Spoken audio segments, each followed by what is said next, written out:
सोचिए, इतिहास में बड़े बड़े साम्राज्य आए और चले गए, नए नए विचार पैदा हुए और खत्म हो गए।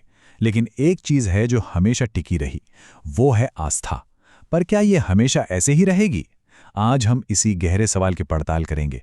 हमारे मजहब का भविष्य क्या है? 18वीं सदी के मशहूर फिलोसोफर वोल्टेयर ने एक बहुत गहरी बात कही थी। अगर ईश्वर नहीं होता तो हमें उसका आविष्कार करना पड़ता। ये सिर्फ एक कही सुनी बात नहीं है, ये हमारे आज के विश्लेषण का बिल्कुल सेंटर पॉइंट है।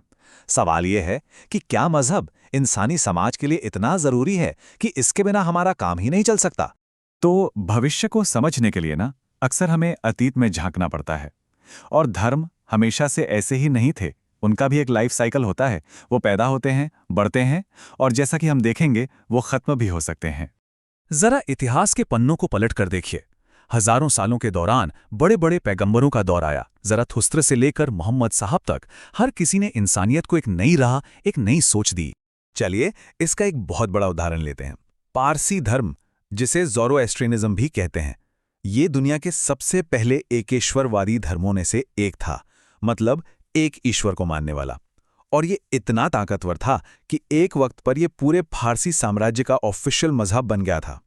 लेकिन कहते हैं ना, वक्त बदलता है और साम्राज्यों के बदलने के साथ साथ मजहबों की किस्मत भी बदल जाती है।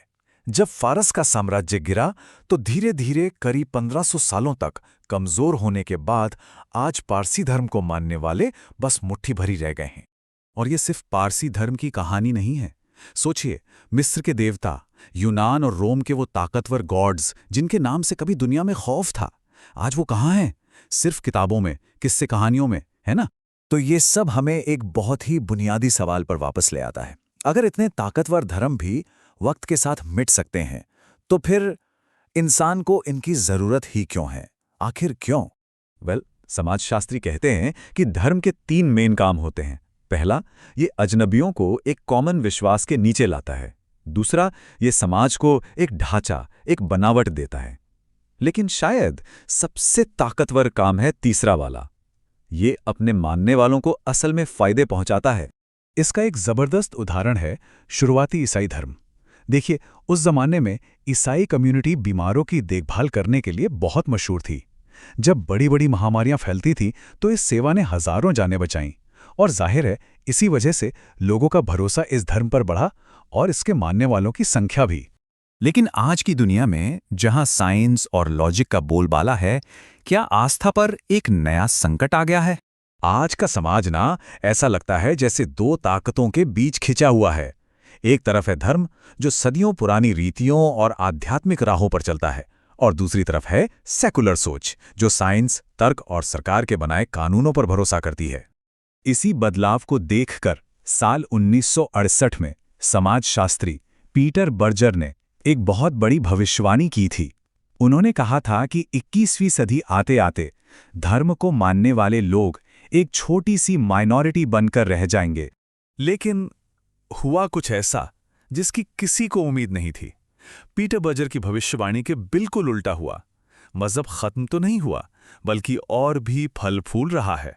आज दुनिया की 84% आबादी खुद को धार्मिक मानती है और ये नंबर 2050 तक बढ़कर 87% होने का अनुमान है। तो सवाल अब ये नहीं है कि धर्म खत्म हो रहा है या नहीं, बल्कि ये है कि ये बदल कैसे रहा है। तो हो क्या रहा है असल में? देखिए, लोग धर्म नहीं छोड़ रहे हैं, बल्कि धर्म का रूप बदल रहा है।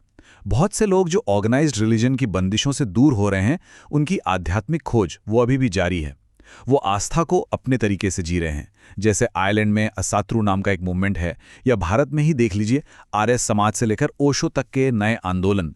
ये हमें भविष्य के सबसे दिलचस्प सवाल की तरफ ले जाता है। अगर पुराने धर्म बदल रहे हैं, तो क्या कोई बिल्कुल नया धर्म भी जन्म ले सकता है? कुछ थिंकर्स का तो ये भी मानना है कि नए धर्म पहले से ही हमारे बीच हैं, बस हमारी नजरों से छिपे हुए हैं।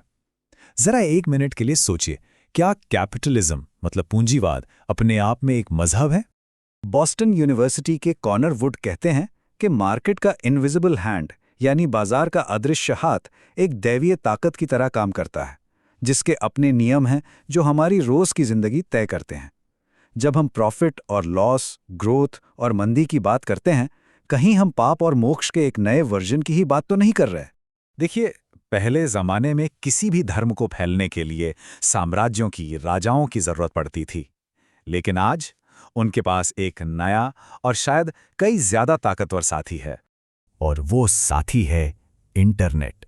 एक ऐसा नेटवर्क जो किसी भी एक आइडिया के लिए लोगों को जोड़ सकता है, एक पूरी कम्युनिटी बना सकता है और किसी भी विश्वास को पलक झपकते ही पूरी दुनिया में फैला सकता है।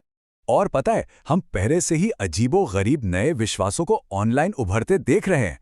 रोकोस बैसिलस जैसा एक थॉट एक्सपेरिमेंट है, जो एक भगवान जैसी एआई की बात करता है, जो उन लोगों को सजा देगी जिन्होंने उसे बनाने में मदद नहीं की।